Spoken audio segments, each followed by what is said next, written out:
جذباتی لوگ ہیں جو یہ باتیں کر رہے ہیں کہ نماز سے تو مصیبت ٹلتی ہے, تو نبی کے سمجھ میں یہ بات کیوں نہیں آئی؟ آپ نے ایک سابق حکم دیتے, کھڑے ہو باجماعت نماز پڑھو, تیر آئیں گے دیکھا جائے گا, شہید ہو جائیں کوئی مسئلہ نہیں, نماز پڑھ کے دعا مانگیں گے سب سیٹ ہو جائے گا. او بھائی اسباب یہ کہتے ہیں کہ تیر جب آتا ہے نا, گولی جب آتی ہے تو وہ نمازی اور روزے دار اور بے نمازی میں فرق نہیں کرتی. آپ نمازی کے یہاں رکھ کے بندوق چلائیں گے وہ بھی مرے گا, چرسی کے رکھ کے چلائیں گے وہ بھی مرے گا. یہ گراؤنڈ ریئلٹی ہے. اسی وجہ سے تو نبی نے حکم دیا کہ جب نماز میں سانپ نظر آئے تو نماز توڑ کے سانپ کو مار دو. یہ صحیح حدیث ہے. یہ تھوڑی حکم دیا کہ نماز میں سانپ نظر آئے تو کوئی بات نہیں, تمہارا ابھی اللہ سے کنیکشن ہے اور نماز بلاؤں کو ٹالتی ہے, تو یہ سانپ کیا بلا, یہ خود ہی ٹل جائے گی, تم نماز نہیں چھوڑنا. بلکہ حکم دیا نماز چھوڑو پہلے سانپ کو مارو. کیا مذہب کا بھائی کیا تصور پیش کیا جا رہا ہے؟ یہ جنونی قسم کے جو لوگ ہیں, کیوں مذہب کا بیڑا غرق کر رہے ہو, کیوں لوگوں کو برباد کر رہے ہو مذہب کے نام پہ؟ علم صحیح نہیں ہے تو چپ رہ جاؤ, یہ زیادہ بہتر ہے تمہارے لیے. تو یہ نبی صلی اللہ علیہ وسلم کی تعلیمات ہے جو میں آپ کو بتا رہا ہوں. اب آپ دیکھیں, آپ صلی اللہ علیہ وسلم نے وہ تمام اسباب اختیار کیے غزوہ خندق میں. جب آپ نے اپنی ذمہ داری پوری کر لی, پھر اللہ کی طرف سے معجزے بھی صادر ہونا شروع ہوئے. جب صحابہ کرام کو بھوک لگی ہے, بھوک سے بے ہوش ہونے لگے, مرنے لگے, شہادتیں ہونے لگی, یہ حالت ہو گئے صحابہ کے. اب چونکہ ان کے پاس کوئی آپشن نہیں تھا, پھر کیا ہوا ہے کہ ہانڈیوں سے سالن نکلنا شروع ہوا, اور آپ صلی اللہ علیہ وسلم نے حکم دیا کہ بھئی ڈھکن نہیں ہٹانا دیگچے سے, اور صحابیہ کو حکم دیا کہ برتنوں میں سالن ڈالتی رہو اور ڈھکن نہیں ہٹانا. اتنا سا شوربہ تھا اور وہ سینکڑوں صحابہ کو کافی ہو گیا. اب اللہ کی طرف سے معجزے ہوئے ہیں, اب اللہ کی مدد آئی ہے. آپ اپنی ذمہ داری بھائی پوری کرو, چاہے وائرس کے بارے میں ہو, چاہے وہ کورونا وائرس کے بارے میں ہو, چاہے وہ صحت کے بارے میں ہو, چاہے وہ ڈیفنس کے بارے میں ہو. اپنی ذمہ داری آپ نے پوری احتیاطی تدابیر کرنی ہے. اس کے بعد پھر اوپر سے اللہ سے دعائیں مانگیں, مدد آئے گی.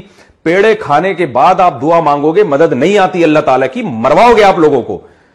تو یہی ہو رہا ہے. آپ جو ہے نا اس طرح کی فضول قسم کی باتیں, جو بے روزگار کم بخت گھر میں پڑا ہوا ہے اس کو کہا جاتا ہے کہ جاؤ یار کچھ پڑھو لکھو کچھ کام کرو. نہیں جی, رزق تو اللہ کے ہاتھ میں. میں دیکھتا ہوں ہمارے ہاں ایک شوگر کے مریض تھے, ہوٹل میں بیٹھے ہوئے چائے پی رہے, چینی آئی تو چائے میں چینی ڈال رہے ہیں. ایک آدمی نے ان کو کہا کہ حضرت آپ شوگر کے مریض ہو, چینی ڈال کے پی رہے ہو. انہوں نے کہا بھائی جان موت زندگی اللہ کے ہاتھ میں, جب مارنا اللہ ہے, بچانے والا. بچانے والا کون ہے؟ اللہ ہے. تو میں اس وقت چھوٹا تھا, مجھے شروع سے ہی بے عقلی کی باتیں سمجھ میں نہیں آتی الحمدللہ. تو میرا دل چاہا کہ میں ان سے بولوں کہ مارنے والا بھی اللہ ہی ہے. ایک بات کر رہے ہو کہ بچانے والی ذات اللہ کی ہے, تو کیا یہ جتنے لوگ جو مرتے ہیں یہ کس نے مارے ہوتے ہیں؟ گورنمنٹ نے مارے ہوتے ہیں, کس نے مارے ہوتے ہیں؟ اللہ ہی مار رہا ہوتا ہے سب کو. تو جو بچانے والا ہے وہ بھی اللہ ہے اور مارنے والا بھی اللہ ہے.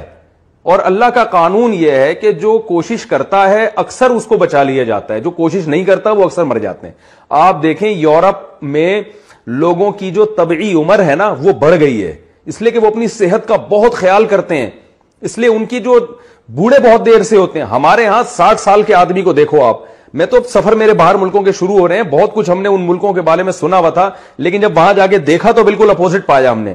ان لوگوں کی صحتیں بہت, وہ تو وائرس آ گئے, وہ تو اللہ کا عذاب بن کے جس نے پوری دنیا میں تباہی مچا دی ہے, لیکن جرنلی ان لوگوں کی صحتیں بہت اچھی ہیں, عمریں ان کی لمبی ہیں. وجہ اس کی یہ کہ وہ خیال 60 سال میں تو وہ بعض ان میں یہ کہتے ہیں کہ اب تم نے جینا شروع کیا ہے. ہمارے یہاں 60 سال کے آدمی کا حال دیکھو آپ, توندیں نکلی ہوئی ہیں, اور اس کی شوگر کا مریض ہوگا, بلڈ پریشر کا مریض ہوگا, اور گردے اس کے فیل ہو چکے ہوں گے. ہمارے ایک دوست ہیں کینسر کے بہت بڑے اسپیشلسٹ ہیں, یو کے میں ہوتے ہیں, میں ان کا کئی دفعہ تعارف کروا چکا ہوں, اور ہیں پاکستانی, بڑے نیک آدمی ہیں.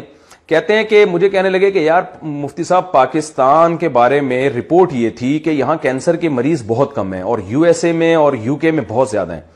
تو کہہ رہے میں بڑا خوش ہوتا تھا کہ چلو ایک مرض تو ایسا ہے پاکستان میں جو بہت کم ہے اور دنیا میں زیادہ ہے.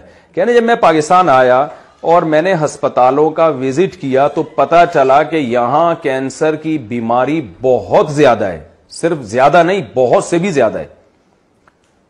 تو کہہ رہے ہیں پھر میں نے کہا یار رپورٹ کیوں نہیں ہے؟ پتا چلا کہ یہاں رپورٹ تیار ہی نہیں ہوتی ہے, یہاں کوئی ڈاکومنٹ بنتے ہی نہیں ہے کہ کتنے مریض ہیں اور کتنے نہیں ہیں. کہہ رہے ہیں ہسپتالوں میں جا کے پتا چلا بھائی یہاں تو, اور خاص طور پر بریسٹ کینسر جو خواتین میں ہو تو بہت ہی زیادہ ہے. تو وجہ کیا ہے بھائی؟ یہ کیا شریعت کی تعلیمات ہیں؟